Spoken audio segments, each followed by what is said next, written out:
Hello बच्चों, आपका स्वागत है हमारे channel let's clear all doubt पे। चलिए, जैसे कि आप जानते हैं, आप टेंथ पढ़ रहे हैं मुझसे। मेरा नाम दीपक मौर्य है। चलिए देखते हैं कि आपने अभी तक क्या डिस्कस कर लिया है। हमने अभी तक डिस्कस किया है बच्चों प्रेजेंट कंटिन्यूअस तक हम पहुंच गए थे। आज हम डिस्कस करेंगे प्रेजेंट परफेक्ट से। तो देखेंगे आज हम कि क्या पढ़ने वाले हैं, साथ में ही क्या कंफ्यूजिंग है प्रेजेंट परफेक्ट को लेकर और प्रेजेंट परफेक्ट कंटिन्यूअस को लेकर।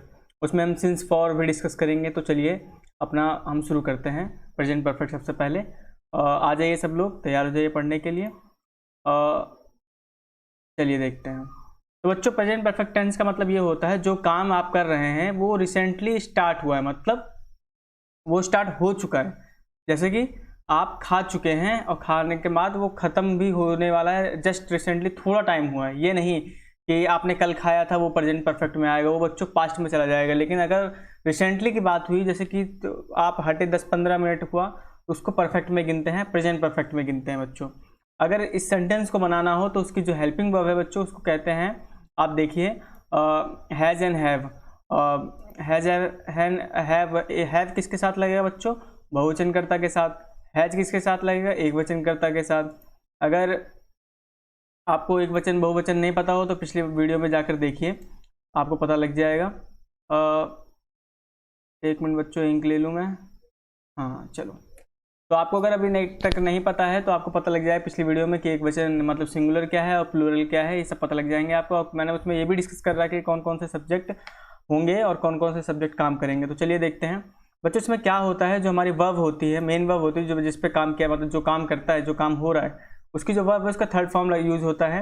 अब चलिए इसके फॉर्मूले की बात कर ले। फॉर्मूले की बात करते हैं तो बच्चों इसमें क्या होता है, इसमें पहले सबसे पहले आता है सब्जेक्ट। सब्जेक्ट मतलब जो काम करेगा, ठीक है बच्चों। हैज़ एंड हैव मैं बता चुका हूँ, एक वचनकर्ता के साथ हैज़ लगेगा, बहुवचनकर्ता के साथ हैव लगेगा, ठीक है बच्चों। एक वचन बहुवचन आप जान जाएंगे। सब्जेक्ट में कोई भी नाउन आ सकता है, नाउन आप लोग जानते हैं। ये अगर अच्छे से समझना, मैंने पिछली वीडियो में डिस्कस कर दिया है, इसलिए वो वीडियो बच्चों लॉन्ग भी हो गई थी। और मेन वर्ब क्या है बच्चों? मेन वर्ब जो काम किया जा रहा है उसकी थर्ड फॉर्म यूज होगी। ये मेन वर्ब जो है बच्चों, ये वाली, इसकी आपको थर्ड फॉर्म यूज होगी यहाँ पर। और साथ में ऑब्जेक्ट। ऑब्जेक्ट का मतलब ये होता है बच्चों कि जिस पर काम किया जा रहा है। किस पे काम किया जा रहा है? देखो बच्चों, सब्जेक्ट जो काम कर रहा है और मेन वर्ब जिस पे काम किया जा रहा है। ये चीज़ आप हमेशा ध्यान रखेंगे, ठीक है बच्चों। ये है हमारा सिंपल के लिए। किसके लिए बच्चों? आपके सिंपल सेंटेंस के लिए। ये आपको ध्यान रखना है, ठीक है बच्चों। ये सिंपल सेंटेंस के लिए है। अब अगर आ जाए हम पूछ लें कि इंटेरोगेटिव सेंटेंस बताइए सर कैसे फॉर्मूला, तो इंटेरोगेटिव सेंटेंस का बच्चों फॉर्मूला ये होगा, सबसे पहले आपका आ जाएगा क्वेश्चन वर्ड ले लो। अगर आपका क्वेश्चन वर्ड यहाँ आता है तो आप क्वेश्चन वर्ड यहाँ लिखेंगे, ठीक है बच्चों। आप क्वेश्चन वर्ड को यहाँ लिखेंगे, फिर यहाँ हैज़ एंड हैव लिखेंगे, ठीक है बच्चों। हैज़ एंड हैव को लिखने के बाद आप क्या करेंगे, ये हेल्पिंग वर्ब है, question word, has and have, फिर आएगा सब्जेक्ट, फिर आएगा मेन वर्ब, फिर आएगा ऑब्जेक्ट। हैज़ एंड हैव का मतलब ये होगा बच्चों कि अगर आपके बीच में क्वेश्चन वर्ड नहीं दिए गए, क्वेश्चन वर्ड का मतलब वेयर, हुम, यानी क्या, कब, कैसे, ये सब अगर क्वेश्चन में नहीं दिया गया है तो आप सीधा यूज़ करेंगे इंटेरोगेटिव हैज़ और हैव, मतलब सीधा हेल्पिंग वर्ब से स्टार्ट कर देंगे, ठीक है बच्चों। अगर आपका क्वेश्चन वर्ड से स्टार्ट हुआ है तो आप सीधा यहाँ से पहले क्वेश्चन वर्ड की मीनिंग लिखेंगे, जो कि मैं पिछली वीडियो में बता चुका हूँ, और उसके बाद आप लिखेंगे has and have, helping verb, फिर सब्जेक्ट लिखेंगे, फिर मेन वर्ब, फिर ऑब्जेक्ट, ठीक है बच्चों। ये हो गया हमारा इसके लिए, क्या नाम है हमारा, इंटेरोगेटिव के लिए। अब आता है नेगेटिव, यानी नेगेटिव वाक्य मतलब नकारात्मक वाक्य, ठीक है बच्चों। नेगेटिव सेंटेंस के लिए कैसे किया जाता है मैं दिखाता हूँ आपको। तो नेगेटिव के लिए बस नॉट लगाना होगा, नॉट नेगेटिव आ जाएगा, जहाँ पे नहीं आ जाएगा वो नेगेटिव सेंटेंस होंगे, पता है आपको। सब्जेक्ट बच्चों जो काम करेगा, has and have, helping verb बता चुका हूँ मैं, और नॉट आ जाएगा किसके बीच में, हमारा सब्जेक्ट रहेगा, फिर हेल्पिंग वर्ब, फिर उसके बाद आएगा हमारा नॉट। मेन वर्ब का थर्ड फॉर्म यूज होगा। थर्ड फॉर्म अभी मैं आपको जब वर्ब सिखाऊंगा कि फर्स्ट फॉर्म थर्ड फॉर्म, उसके अंदर मैं कई सेंटेंसेस आपको सिखा दूंगा, मतलब कई वर्ड आपको सिखा दूंगा कि जो कैसे फॉर्म बदलती हैं। उसके भी बारे में अगले वीडियो में मैं हो सके तो 2 क्लास बाद डिस्कस करते हैं उसके बारे में। और फिर ऑब्जेक्ट जिस पर काम किया जा रहा है ये देखेंगे, ठीक है बच्चों। फिर इंटेरोगेटिव और नेगेटिव दोनों एक साथ आ जाते हैं, तो उसमें क्या कैसा किया जाएगा, हैज़ हैव साथ में होगा, फर्स्ट फॉर्म मतलब सिंगुलर प्लूरल के हिसाब से सब्जेक्ट आएगा जो काम करेगा, फिर नॉट। आप जानते हैं कि नॉट अगर इंटेरोगेटिव नेगेटिव है तो मतलब दोनों काम एक साथ होंगे, इंटेरोगेटिव भी होगा और साथ में नकारात्मक वाक्य भी बनेगा, ठीक है। मेन वर्ब का बच्चों थर्ड फॉर्म होगा, आप जानते हैं ऑब्जेक्ट होगा हमारा, ऑब्जेक्ट जिस पे काम किया जा रहा है। ये सब चीज़ें आपको ध्यान रखनी है। बेसिकली एग्जांपल ले लेते हैं। ही हैज़ गॉन मतलब वह जा चुके हैं, वह जा चुके हैं, वह जा चुका है मतलब ही हैज़ गॉन। ही मतलब सिंगुलर है, ठीक है, अकेला है। और हैज़ मतलब मैंने क्या बताया था, एक वचन कर्ता के साथ हैज़। तो और गॉन मतलब गो की थर्ड फॉर्म है बच्चों, मेन वर्ब। और कोई काम हो नहीं रहा, किसी पे काम किया नहीं जा रहा, तो इसलिए वो सिर्फ जा रहा है। कहाँ जा रहा है कुछ बताया नहीं उसने, ठीक है। अब सेकंड है हमारा इंटेरोगेटिव। तो has Radha slapped to Ram मतलब राधा ने राम को थप्पड़ मार दिया, ये पूछा जा रहा है, ठीक है बच्चों। तो इंटेरोगेटिव हो गया ये। They have not taken fruits, क्या उन्होंने पूछा दे हैव नॉट टेकन, वे मतलब उन्होंने फ्रूट्स नहीं लिए, उन्होंने फ्रूट्स नहीं लिए बच्चों, ठीक है। तो मतलब निगेटिव वाक्य बता रहा है कि हमने ऑफर तो किया था लेकिन उन्होंने नहीं लिए। नहीं लिए से पता लग रहा है आपका ये जो सेंटेंस है ये परफेक्ट में जा रहा है, मतलब थोड़ी देर हो चुके हैं, समझ रहे बच्चों। Have you not red rich dad and poor dad मतलब क्या तुमने rich dad and poor dad नहीं पढ़ी, इसका मतलब भी ये बच्चों परफेक्ट में ही जा रहा है, ठीक है बच्चों। सीधी सी बात है, अभी मैं आ रहा हूँ रिसेंटली बात करें तो आपसे पूछा जाएगा रिसेंटली कि हाँ क्या आपने पढ़ी कि नहीं पढ़ी, तो यही सब चीज़ें। अब हम चलते हैं अपने नेक्स्ट स्लाइड बच्चों को, जिसका है हमारा प्रेजेंट परफेक्ट कंटिन्यूस। ये बहुत इंपॉर्टेंट है और इसे ध्यान से समझिए बच्चों। इसमें क्या होता है, साथ में परफेक्ट भी होता है, साथ में काम जो है वो चल भी रहा होता है। देखिए क्या है, एन एक्शन यानी एक काम जो ऑलरेडी स्टार्ट हो चुका है और साथ ही साथ स्टिल गोइंग ऑन मतलब चल भी रहा है। तो किसके अंदर आएंगे बच्चों, प्रेजेंट परफेक्ट कंटिन्यूस के अंदर आएंगे। एग्जाम्पल ले लेते हैं।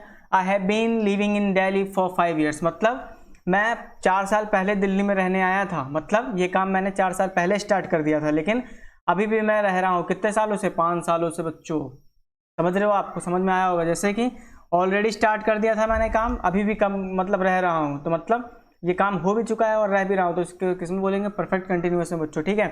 अब फॉर्मूलेज की बात करें बच्चों, तो फॉर्मूलाज कैसे होंगे इसके, पहले आएगा सब्जेक्ट, फिर इसकी हेल्पिंग वर्ब बता दूं मैं आपको। हेल्पिंग वर्ब होती है बच्चों इसकी एक वचनकर्ता के साथ हैज बीन और बहुवचनकर्ता के साथ हैव बीन, ये आपको ध्यान रखना है। जैसे मान लीजिए फॉर्मूले में आपको दिख जाएगा, सब्जेक्ट जो काम करेगा बच्चों हैज एक वचनकर्ता के साथ, हैव बहुवचनकर्ता के साथ, बीन लगाना है दोनों के साथ, ठीक है। मेन वर्ब की आईएनजी फॉर्म होगी बच्चों, कोई भी मेन वर्ब आए उसमें आईएनजी जोड़ देना है आपको, सिंपल सा, ये बन जाएगी आईएनजी फॉर्म। ऑब्जेक्ट, ठीक है बच्चों, जिस पर काम किया जाएगा। और फॉर होता है बच्चों एक अनिश्चित समय के लिए, अभी मैं आपको डिस्कस कर दूंगा इसको सिंपली, आपको अनिश्चित समय जिसमें आपको टाइम ड्यूरेशन पता नहीं होगी एग्जैक्ट कब हुआ। अब ये जैसे यहाँ पे है, मैं 5 सालों से रह रहा हूँ दिल्ली में, कौन से 5 साल की बात हो रही है कुछ पता नहीं है इसमें, क्योंकि समझ रहे हैं बच्चों, फॉर एंड सिंस यूज हो सकता है और टाइम भी यूज हो सकता है, ठीक है बच्चों। टाइम मतलब जो टाइम दी होगी, जैसे यहाँ 5 ईयर दिया हुआ है, ठीक है बच्चों। अब दूसरा है अगर नॉट मतलब निगेटिव वाक्य बनाना हो तो उसमें हैज़ और हैव के बीच में, हैव बीन और हैज़ बीन के बीच में बच्चों क्या होगा, नॉट यूज कर देना, बाकी एज इट इज पूरा सेंटेंस सिंपल सेंटेंस की तरह ही रहेगा, ठीक है बच्चों। अगर क्वेश्चन वर्ड से बात किया जाए इंटेरोगेटिव, तो आपको क्या करना है, पहले क्वेश्चन वर्ड की मीनिंग लिखनी है बच्चों आपको, फिर उसके बाद साथ ही साथ आपको करना है आपको हैज और हैव, ठीक है बच्चों, हैज हैव करना है, मतलब ये क्या है, हेल्पिंग वर्ब है, फिर सब्जेक्ट, फिर बीन, ठीक है बच्चों, फिर मेन वर्ब का आईएनजी फॉर्म, फिर सिंस, फॉर, टाइम, ऑब्जेक्ट, ये सब बता रखा है मैंने आपको, ऐसे ही सेम करना है आपको। तो बच्चों आपको क्वेश्चन वर्ड लिखना है, क्वेश्चन वर्ड के बाद जस्ट कभी भी इसी सेंटेंस में नहीं, क्वेश्चन वर्ड के बाद हमेशा बच्चों आपकी हेल्पिंग वर्ब ही आएगी, ठीक है बच्चों। अब चलते हैं हम अगले सेंटेंस पे, जिसका नाम है इंटेरोगेटिव और निगेटिव दोनों आएगा साथ में। तो इंटेरोगेटिव या क्वेश्चन वर्ड से यूज होगा या तो फिर हेल्पिंग वर्ड से आप स्टार्ट कर सकते हो इसको। तो सब्जेक्ट आया, फिर नॉट आया, फिर बीन, फिर मेन वर्ब, फिर आईएनजी फॉर्म, फिर सिंस, फॉर और टाइम। जैसे कि इसका एग्जांपल ले लेते हैं, I have been teaching you for an hours, मतलब मैं आपको पढ़ा रहा हूँ, कितने मतलब पढ़ाया कब, शुरू कब किया मैंने, 1 घंटे पहले, और अभी भी कंटिन्यू कर रहा हूँ, तो समझ रहे हो बच्चों। और लेकिन मैंने ये टाइम एग्जैक्ट नहीं बताया कि मैंने 2 o'clock से पढ़ा रहा हूँ, मैं तुम्हें 3 o'clock से पढ़ा रहा हूँ, इसलिए यह निश्चित समय हो गया। अब चलते हैं सिंस फॉर देख लेते हैं क्या है बच्चों, आपको ये बता दूंगा मैं। हेल्पिंग वर्ब बता चुका हूँ बच्चों, एक वचनकर्ता के साथ हैव बीन, एक वचनकर्ता के साथ हैज बीन, बहुवचनकर्ता के साथ बच्चों हैव बीन। मेन वर्ब का वर्ब फर्स्ट यानी वर्ब फर्स्ट के साथ आपको क्या जोड़ना है, आईएनजी जोड़ देना है, सिंपल सा, मैं बता चुका हूँ। अब देखो बच्चों फॉर क्यों यूज होता है ये बता देते हैं आपको। फॉर बच्चों वहाँ यूज होता है बच्चों जब कोई पीरियड ऑफ टाइम की बात की जाए, मतलब पीरियड ऑफ टाइम मतलब बहुत सारा समय मिलकर एक टाइम को बना रहा हो। जैसे देखिए फॉर 2 hours यानी 1-2 घंटे मिलाकर हुए हैं ये चीज़ें, ठीक है बच्चों। फॉर 2 आवर्स, देख रहे हो 2 आवर्स के साथ क्या लगा है, फॉर लास्ट 2 ईयर्स, देख रहे हो बच्चों। मतलब कुछ एक दो चीज़ें मिलकर बनी होंगी, जैसे फॉर 5 ईयर्स 5 साल, फॉर लास्ट 2 मंथ 2 साल मतलब 2 महीने से, ठीक है बच्चों। फॉर लास्ट 3 वीक्स 3 हफ्तों से, ठीक है बच्चों। ये टाइम है जो कि क्या है, पीरियड ऑफ टाइम, मतलब कपल ऑफ टाइम कह सकते हो आप, बहुत मतलब कुछ टाइम बीत चुका है उनको। और सिंस और फॉर क्या है बच्चों, it is use for point of time, मतलब पॉइंट ऑफ टाइम का मतलब आप सीधा सा टारगेट कर रहे हो, हाँ भैया कि 2008 की बात हो रही है तो 2008 की बात कर रहा हूँ, मंडे की बात कर रहा हूँ तो मंडे की बात कर रहा हूँ। ये सब सारी चीज़ें बच्चों आपको सिंस के साथ यूज हो रही है। जैसे देखिए मैंने इसमें हो रही थी वीक डेज के बारे में, तो इसमें क्या बोला, सिंस मंडे, एग्जैक्ट क्लियर कर दिया पॉइंट ऑफ टाइम, मंडे से। सिंस द बिगिनिंग, शुरुआत से। Since 2008, since 7 PM, since last year, देख रहे हो बच्चों। अब चलते हैं सिंस कैसे और ज़्यादा पता लग पाएगा। देखो बच्चों, सिंस का अगर पता लगाना तो आपको कैलेंडर से डिफाइन कर सकते हैं, जैसे days like Monday, Tuesday etcetera, Monday, Tuesday, Wednesday, इस तरह के सारे डेज हम पॉइंट ऑफ व्यू टाइम करेंगे। सीधी सी बात है, कब गए थे, मंडे को गए थे, हमने क्लियर कर दिया, ये नहीं कि 2 दिन पहले 4 दिन पहले, ऐसा नहीं बता रहे हैं हम उन्हें। फिर डेट से क्लियर कर सकते हैं बच्चों, 7 मई, 10 जून, इस तरह से हम उनको क्लियर कर सकते हैं। फिर ईयर, साल 2005, 2012, हम उनको ये नहीं बता रहे हैं कि 4 साल पहले, 5 साल पहले, ठीक है बच्चों, हम उनको एकदम period of point of time दे रहे हैं, ठीक है बच्चों, 2005, 2012, ठीक है, इस तरह से। अब मंथ्स में भी हम ये नहीं बता रहे 2 महीने पहले, 3 महीने पहले, हम उनको क्लियर मंथ्स का नाम बता रहे हैं, मई एंड अगस्त।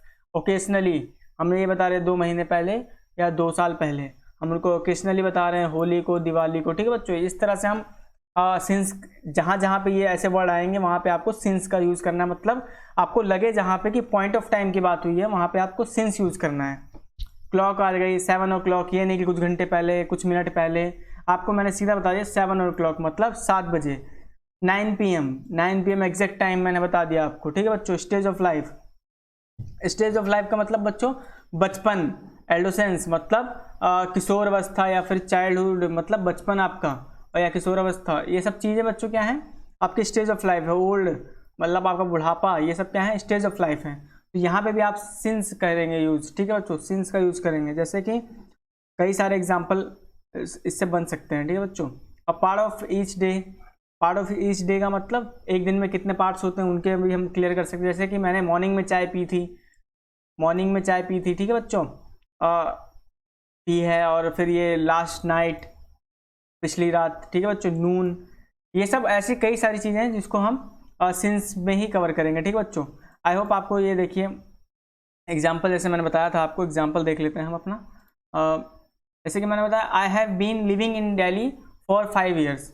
अब 5 ईयर्स ने बताया, एग्जैक्ट टाइम नहीं बताया कि मैं कितने सालों से, मतलब कौन से ईयर से दिल्ली में रह रहा हूँ, इसलिए इसने क्या बताया, 5 ईयर्स बताया, ठीक है बच्चों।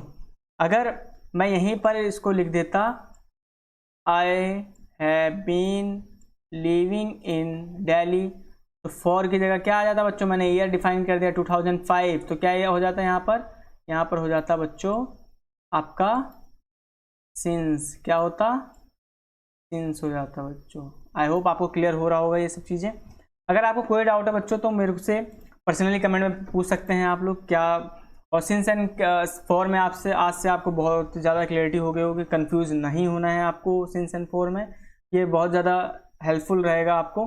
अभी जो आगे आपको पास्ट परफेक्ट में बनाना है, फिर आगे सेंटेंस बनाने हैं, उसे बहुत ज़्यादा आपको ये फॉर एंड सिंस मैटर करेगा, क्योंकि आपको पता है एग्ज़ाम में जो पूछा जाता है उसमें भी कई ज़्यादा माइनर दिक्कत इनकी भी आती है सिंस और फॉर। अगर आपको ये क्लियर है तो आप बहुत अच्छे से सही आंसर दे सकते हैं। तो बच्चों आई होप आपको ये सेशन पसंद आया होगा, तो हमारे चैनल को सब्सक्राइब करें, शेयर करें, लाइक करें, और जो पढ़ने वाले बच्चे हैं आपके, मतलब जो आपके भाई बहन पढ़ने वाले हैं, उनको शेयर करिए ताकि वो भी सीख पाएँ ऐसे छोटी मोटी चीज़ें। आई होप आपको आज ये क्लास अच्छी लगी होगी। थैंक यू बच्चों, और आप अगली क्लास पे बने रहें। धन्यवाद।